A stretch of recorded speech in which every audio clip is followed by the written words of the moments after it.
اگر کوئی وقت نماز کے چھوڑ دینے کا مجھے نظر آتا ہے تو کربلا کی جنگ نظر آتی ہے کہ ظلم و ستم جس عروج پہ تھا نہ پہلے ہوا نہ بعد میں ہوا، اور مظلوم جس عروج پہ تھا نہ پہلے ہوا نہ بعد میں ہوا۔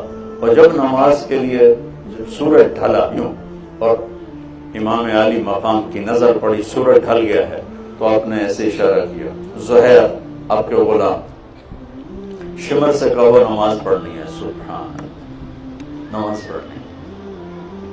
تو انہوں نے آگے بڑھ کے اسے کہا چند لمحے رک جاؤ نماز پڑھنے تھی۔ اس کمبخت نے کہا ہماری تلوار چلے گی تو پڑھو یا نہ پڑھو۔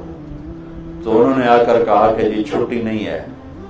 تو آپ نے فرمایا وہ جنگ نہیں روکیں گے، ہم نماز نہیں چھوڑیں گے، ہم یہ پیغام دیں گے کہ اس حال میں بھی سجدہ